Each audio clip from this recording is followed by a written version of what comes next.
Hi అండి. Welcome to కళా kitchen diaries. Summer season వచ్చేసింది కదా! సొరకాయతో ఎప్పుడు చేసుకునే సాంబార్, సొరకాయ పప్పు కాకుండా కొంచెం కొత్తగా సొరకాయతో చట్నీ ఎలా చేసుకోవాలో ఈ వీడియోలో చూపించబోతున్నాను. చాలా తక్కువ ఇంగ్రీడియెంట్స్‌తో చాలా సింపుల్ ప్రాసెస్‌లో చేసినా కూడా టేస్ట్ మాత్రం చాలా అంటే చాలా బాగుంటుంది. వేడి వేడి అన్నంలోకైతే ఈ చట్నీ సూపర్ టేస్టీగా ఉంటుంది. అసలు ఇది సొరకాయతో చేశామంటే ఎవరు కూడా నమ్మలేనంత టేస్టీగా ఉంటుంది. మరి లేట్ చేయకుండా ప్రాసెస్‌లోకి వెళ్ళిపోదాం. ఇక్కడ నేను ఒక పావు కేజీ వరకు సొరకాయ ముక్కలు తీసుకున్నాను. అలాగే ఒక 15 వరకు పచ్చిమిర్చి తీసుకొని ఇలా రఫ్‌గా కట్ చేసుకున్నాను. స్టవ్ ఆన్ చేసి కడాయి పెట్టి 2 స్పూన్ల ఆయిల్ హీట్ అయిన తర్వాత మనం కట్ చేసి పెట్టుకున్న ఈ పచ్చిమిర్చి కూడా ఇలా కొంచెం కలర్ మారేంత వరకు ఫ్రై చేసి ఒక గిన్నెలోకి తీసుకోవాలి.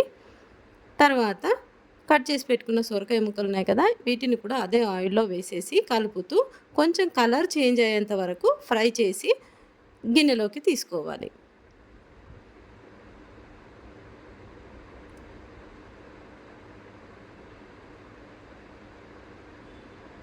ఇలా సొరకాయ ముక్కలన్నీ కూడా చక్కగా ఫ్రై అయినాయి కదా! ఇప్పుడు ఒక గిన్నెలోకి తీసుకున్న తర్వాత మరొక స్పూన్ ఆయిల్ హీట్ అయిన తర్వాత ఒక్క స్పూన్ జీలకర్ర, ఒక్క స్పూన్ ధనియాలు, అలాగే ఒక 10 ఎల్లుల్లిపాయలు పొట్టు తీసుకున్నవి వేసేసుకొని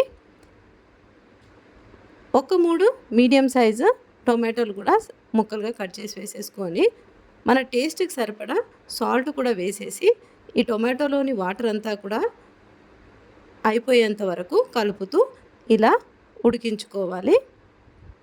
ఇదంతా లో ఫ్లేమ్‌లో చేస్తే చట్నీ టేస్ట్ చాలా బాగుంటుంది. చూడండి టమాటోలు వాటర్ అంతా అయిపోయింది కదా! ఇప్పుడు స్టవ్ ఆపేసి చల్లారనివ్వాలి. ఇప్పుడు ఒక మిక్సీ జార్‌లోకి మనం ముందుగానే ఫ్రై చేసి పెట్టుకున్న పచ్చిమిర్చి, సొరకాయ ముక్కలు ఉన్నాయి కదా! ఇవన్నీ కూడా కొంచెం కోర్స్‌గా గ్రైండ్ చేసుకోవాలి. నేను ముందుగానే టొమాటో యాడ్ చేయడం లేదు. ఎందుకంటే అంతా పేస్ట్‌గా అయిపోతుంది కాబట్టి. కొంచెం కోర్స్‌గా గ్రైండ్ అయిన తర్వాత లాస్ట్‌లో మనం ఫ్రై చేసి పెట్టుకున్న టొమాటో అంతా కూడా వేసేసి ఒక 2 సార్లు అలా కొంచెం కోర్స్‌గా గ్రైండ్ చేసి తీసుకోవాలి.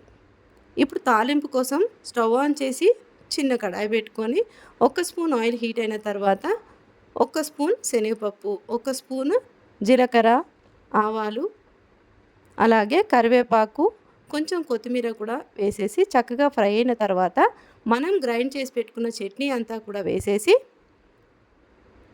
చట్నీ అంతా చక్కగా కలుపుకోవాలి. చట్నీ అయితే రెడీ అయిపోయింది. వేడి వేడి అన్నంలోకి ఈ చట్నీ టేస్ట్ చాలా బాగుంటుంది. వీడియో నచ్చితే లైక్ చేయండి. Thanks for watching.